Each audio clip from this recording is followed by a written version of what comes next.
Berjumpa lagi dengan TJ44 di Cerita Bersambung. Seperti biasa, sebelum lanjut video ini, jangan lupa tekan tombol subscribe dan like channel ini. Jika sudah, terima kasih.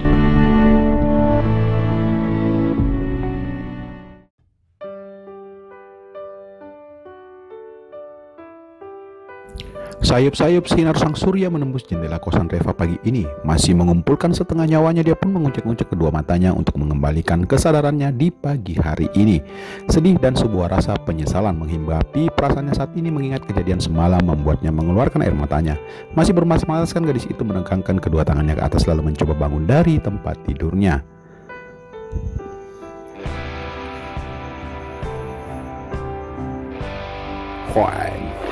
Ujar Reva tiba-tiba karena melihat keadaannya sekarang masih lengkap dengan pakaian tidur yang semalam dia pakai.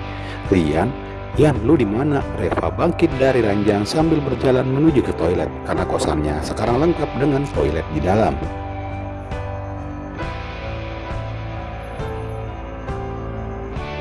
Kok nggak ini ya? Ujar Reva saat ingin mandi karena mengingat pagi ini dia harus bekerja.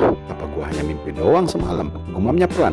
Setelah selesai berpakaian, lalu gadis itu mencoba menghubungi Rian pagi ini.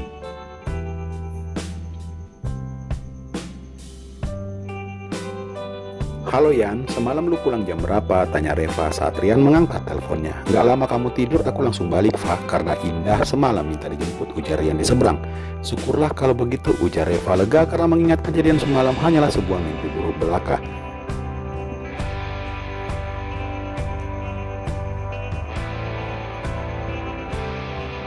Kenapa gitu, Fa? Enggak apa-apa Yan. Ya udah kalau gitu, gua mau berangkat kerja dulu. Ya udah, hati-hati ya. Oke deh, bye.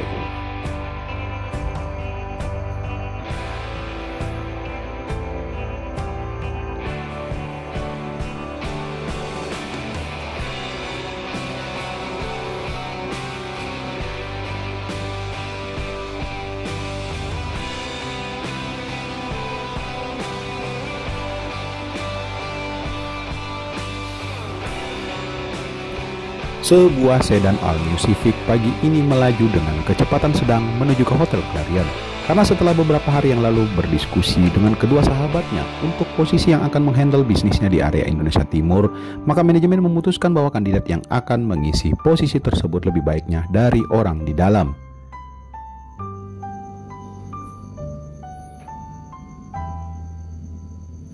Halo Pak Toto, pagi ini aku ngantor di tempat Bapak ya, ujar Al saat menelpon Pak Toto. Oke Pak Al, saya tunggu di kantor Pak.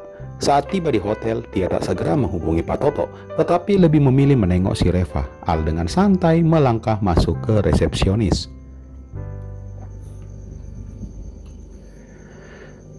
Al, ngapain lu di sini? Tanya Reva saat melihat Al baru saja masuk dari pintu lobi hotel. Mau melamar kerja, Fa, ujar Al saat tiba di meja resepsionis. Hehehe, cie yang udah mau kerja, ujar Rio nyeletuk, salah satu teman kelas Al dulu di zaman sekolahan.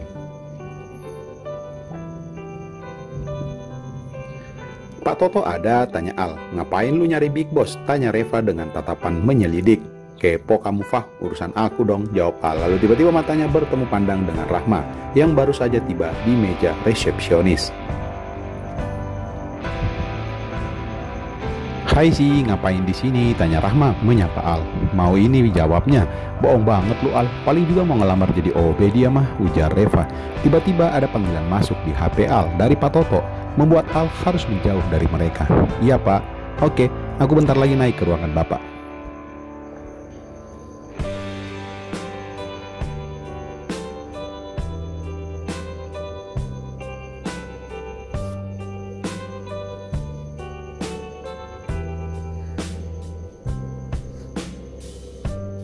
Ruang GM milik Pak Toto dengan ruangan lumayan luas. Terlihat beberapa berkas tertata rapi di lemari besi belakang meja Pak Toto. Al duduk berhadapan dengan Pak Toto sambil mengobrol mengenai perkembangan hotel beberapa bulan terakhir. Jadi begini Pak, aku butuh seorang regional business director buat menangani bisnisku di Wala Indonesia Timur, ujar Al dengan mimik muka yang serius sambil menatap wajah Pak Toto di hadapannya.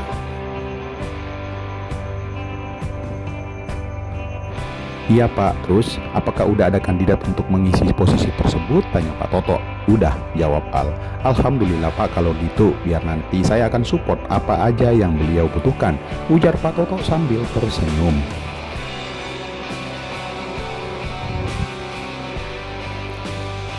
Menurut Pak Toto, untuk growing bisnis di area Sulawesi, apa yang harus kita lakukan? Wah, kebetulan dulu saya pernah bekerja di FMCG juga Pak, justru di bisnis hotel saya baru 2 tahun belakangan ini menguasainya.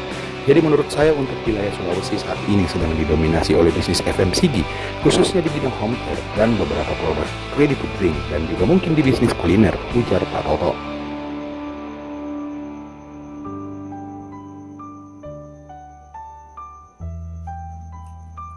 Oh, kasih gambaran sedikit seperti apa yang Bapak maksud? Al mulai bertanya sambil menyiapkan buku agenda kecilnya yang selalu dibawanya di saku celananya tiap saat. Pertumbuhan ekonomi sudah jelas makin meningkat di wilayah Sulawesi, dan juga masyarakat saat ini khususnya Sulawesi lebih mementingkan harga dibandingkan kualitas.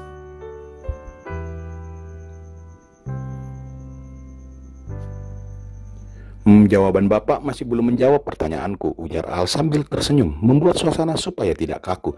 Jadi gini, produk home care yang saya maksud itu adalah produk-produk rumah tangga Pak. Nah, saya sangat optimis produk baru Bapak akan menguasai pasaran Indonesia Timur.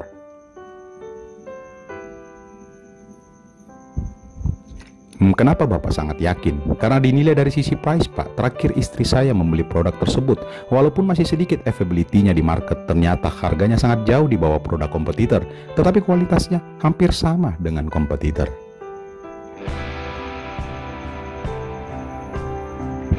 Kalau Bapak di posisi bisnis distribusinya, apa yang akan Bapak lakukan untuk meningkatkan salesnya? Al memposisikannya agar tetap santai sambil menyandar di kursi. Saya akan lakukan TP Pak, trade promotion, karena biar bagaimana yang memegang kendali peningkatan omset kita itu ada di tangan grosir maupun wholesaler.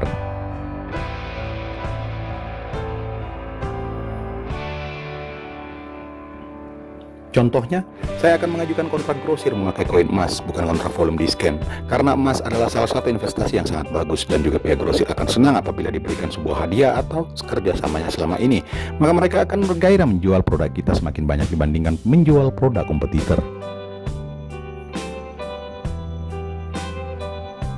Karena menurut saya iklan produk yang paling bagus itu adalah iklan yang keluar dari mulut si grosir. Konsumen akan mendapatkan informasi lebih detailnya dari para grosir dibandingkan kita buat iklan VTV ataupun iklan media cetak.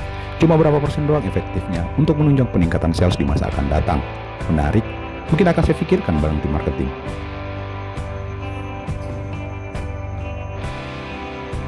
Tambahan lagi Pak, mungkin adakan tim spreading di area pinggiran, karena saya sangat yakin jika kita memakai pola obat nyamuk bakar menyisir area pinggiran, maka sales produk kita lebih mudah diterima di market dibandingkan di daerah perkotaan. Apakah Bapak udah persiapkan counter attack dari para kompetitor? Tanya Al sambil mencatat beberapa poin yang disebutkan oleh Pak Toto barusan.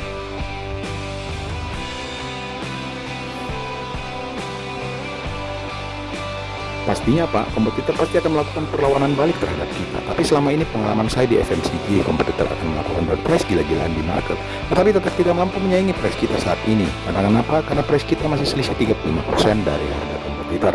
Dan impossible apabila kompetitor menyamakan harganya dengan harga kita. Lebih tepatnya 40% Pak, ujar Al. Ya, lebih kurangnya begitulah Pak. Oke, pertanyaan aku yang kedua, bagaimana cara menentukan target ke area buat produk kita? Kalau saya berapa jumlah rumah di area tersebut Pak, maka itulah sasaran target kita. Tidak muluk-muluk lah, 5% saja kita bisa merebut market share kompetitor itu sudah sangat lumayan. Ada gambaran jumlah value-nya? Berapa yang pihak manajemen inginkan, itulah yang akan saya kejar. Tapi tanpa menelan mentah-mentah target yang diberikan oleh manajemen, karena harus melihat kondisi dan aktiviti kompetitor ke depannya nanti. Jadi intinya kalau Bapak bisa mendapatkan data average sales kompetitor, maka kita akan bisa menentukan target yang akan kita capai.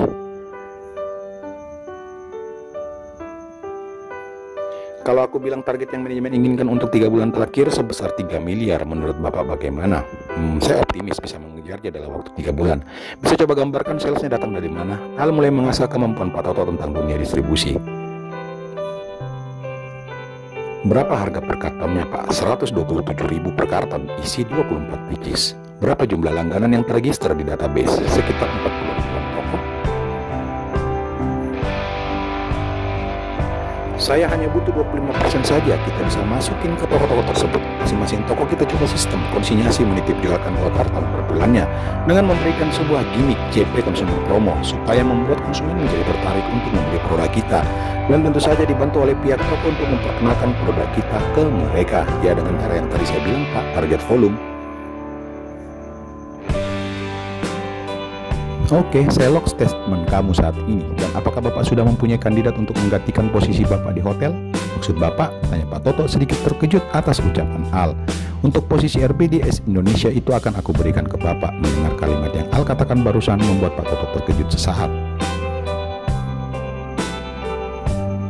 Bapak serius? Ya, karena kemampuan Bapak sudah menjawab pertanyaanku. Bagaimana? Apa Bapak bersedia memegang tanggung jawab di posisi tersebut? Alhamdulillah Pak, insya Allah akan saya buktikan kepada manajemen karena sudah yakin dan percaya kepada saya untuk memegang amanah tersebut.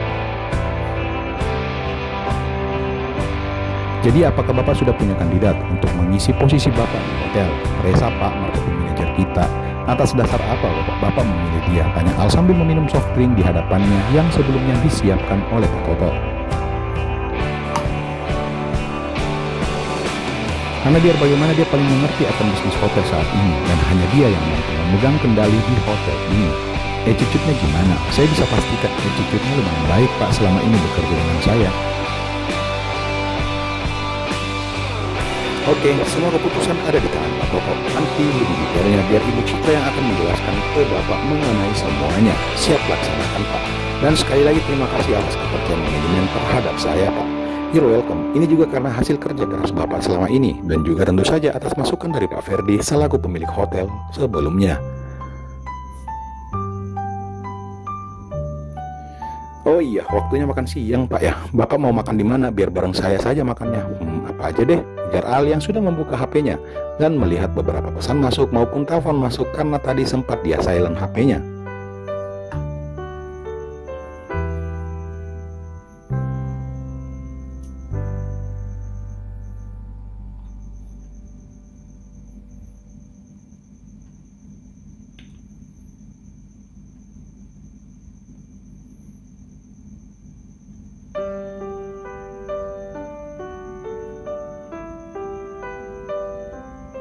Mall Panakukang yang terletak di Jalan Boulevard berhubungan dengan Jalan Adiaksa maupun Jalan Pengayoman tampak ramai pengunjung, baik dari anak muda yang hanya sekedar nongkrong maupun orang dewasa yang menghabiskan duitnya untuk berbelanja keperluan mereka.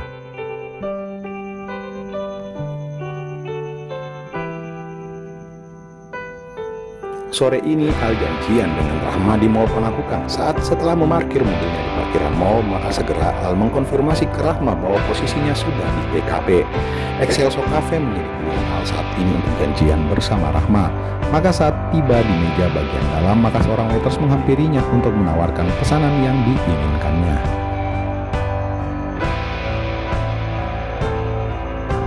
Selang beberapa menit akhirnya orang yang ditunggu pun tiba juga. Dengan penampilan santai dan tak lupa jilbab berwarna hitam menambah kecantikan gadis itu, membuat Al hanya tersenyum menatap dari kejauhan. Hai sih, sorry aku telat, ujar Rahma saat beberapa menit kemudian gadis itu tiba di TKP yaitu Excelso Cafe yang berada di lantai 1 depan pintu masuk mall. Aku juga baru tiba kok, ujar Al sambil mempersilahkan Rahma untuk duduk dan memesan minumnya sendiri. Secangkir hot chocolate baru saja disajikan oleh waitersnya di hadapan si Rahma. Lalu dia melirik waiter itu dan mengucapkan terima kasih. Walau telah bertahun tidak melihat gadis di hadapannya, akan tetapi wajah itu tidak bakal bisa Al lupakan. Wajah yang dulu pernah menolak cintanya di masa putih abu-abu. Dari tempat kerja atau sempat pulang ke rumah dulu? Tanya Al memulai pembicaraan. Aku mulai pulang dulu ke rumah, kelas biasa cewek sih harus dandan dan lain-lain dulu, jawab Rahma sambil menyeruput minumannya, lalu tersenyum ke Al.